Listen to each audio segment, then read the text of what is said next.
Welcome to Action Research Lesson 6.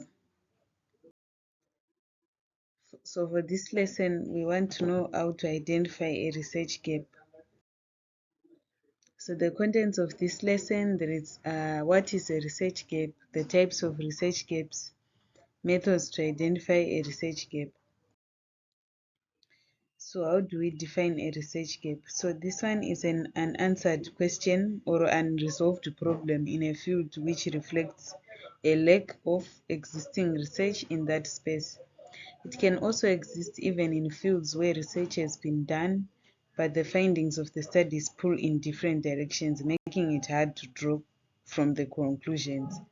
So a research gap, in other words, is a piece of information or knowledge in research literature which is not yet explored or which is underexplored.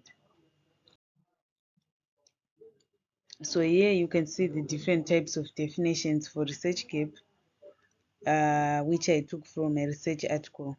So here you can see there's research evidence knowledge gap, synthesis and identified gap, treatment uncertainty, absolute evidence gaps, knowledge gaps, practical knowledge gap, empirical gap, research evidence knowledge gaps, population gap, methodological gap, theoretical gap. So gaps can differ. So here it's a list of the research gaps and their definitions here.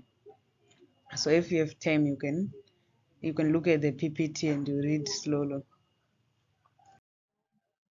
Then the types of research gaps, like I said, we have research gaps based on evidence, research gaps on knowledge, research gaps on practical knowledge conflicts, research gaps on methodology, research gaps on empirical information, research gaps on theory, the population which was studied, the intervention, the comparisons, the outcomes, time frames, and the settings. So research gaps can be in many areas.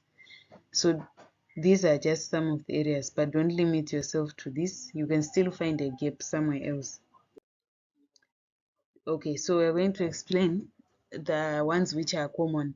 So explanations for research gap terms: number one, evidence gap. It means there's evidence missing from a body of research on a particular topic. Knowledge gap, that means knowledge might not exist in the actual field on theories or literature. Practical knowledge gap means actual behavior of the practitioners is different from their advocated behavior in research. Methodological gap means a variation in research methods, study design, required to generate new insights or avoid distortion in findings. Theoretical gap, meaning research is lacking in theory. Some theories, maybe they miss some parts which are important to make a conclusion. Population gap, research on a population is inadequately represented. Conceptual gap, difference in theory and concepts views. Theory application void, maybe theories must be applied to research to generate new insights. Maybe that theory is not really applicable. Empirical gap, research findings need to be empirically verified. So these are just some of the research gaps. Then how do you identify the research gaps? You can identify research gaps by reading articles, scholarly articles such as scoping reviews. So you can find a scoping review about time management or a scoping review about student management. It all depends on the topic which you're interested in. So you can type the topic plus scoping review. You say PDF, it will appear on Google. It comes out. So the advantage is that they'll have a list of the researches which they've compiled, and then they'll show their advantages or disadvantages, or they'll show their weaknesses and the strengths of each of the studies which they reviewed. So here, let's just define. So scoping reviews, it's a research synthesis to map the literature on a particular topic or research area and provide an opportunity to identify key concepts. Then if you don't like scoping reviews, you can also use systematic reviews. They're also there on internet, they are downloadable. So these reviews also consist of a list of different research articles which were reviewed and then listed in a table to show their strengths and weakness, also like a scoping review. So researcher reviews selected literature over a period of time and then give a summary of them. Like, amongst the 10 papers which we reviewed, 7 of them agreed on a certain concept. 3 of them failed to agree because of certain reasons. So that one can help you to see where there's a gap. If you don't like systematic reviews, you can check forward and backward referencing. That means you identify and examine references of works cited in the article, and also locate follow-up research on the topic.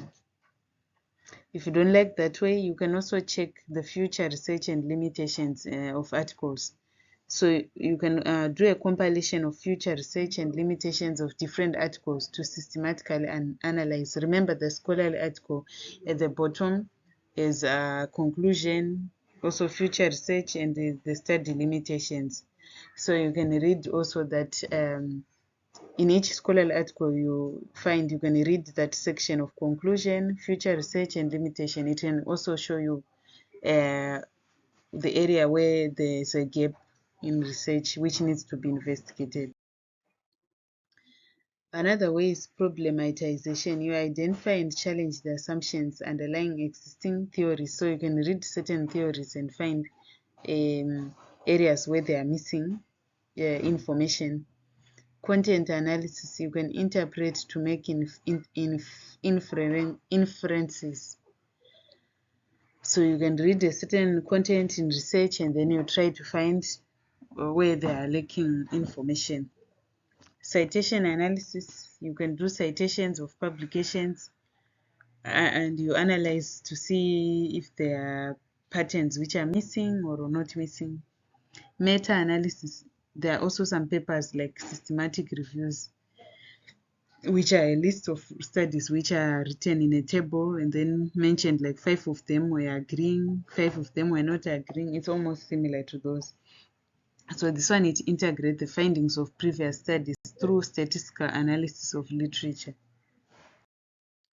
So this image, it's just trying to show you methods to identify research gap in another way where you can understand.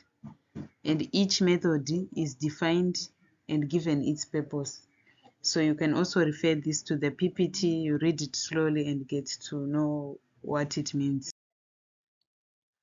So steps to guide research gap identification, we have this circle here. 1, identify the key terms for your research associated with your research problem. Number 2, review relevant literature on the problem using those key terms. So that means go and you search on the internet, go and search that research problem using the keywords. And then 3, identify the key motivating issue. So amongst the papers which you will find, you'll see them write a certain concept maybe which interests you. So try to identify that issue which they mention. 4, identify issues not addressed by literature on the motivating issues. So once they mention the issue which they say, you realize they've not mentioned another issue about so, and then that's an easier way to identify a research gap also. Yeah, then other ways to identify research gaps through a good knowledge and deeper understanding of what types of research gaps exist for identifying research problems. The critical challenge with beginners in research is the process of identifying the research gap. So systematic review process reviewed in literature, some of them identify research problems in any of these research gap types from the literature review of a study.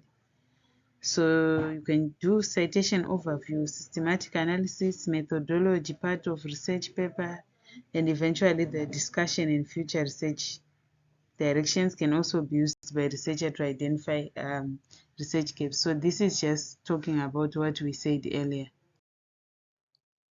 And then in other words, you can use, remember that circle which we were saying. So you can identify key terms associated with your research problem. Identify the major terminologies which you are going to use for a study.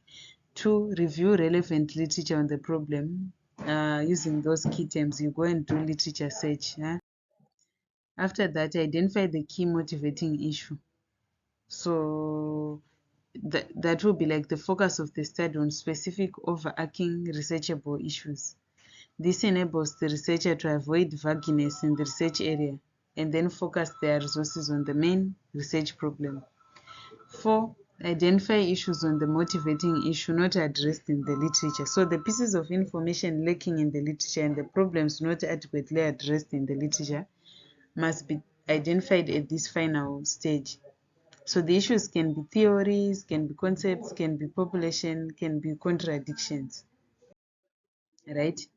So this is the end of the lesson. So maybe check on the PPT, you read it slowly, you now understand, especially the tables which I provided.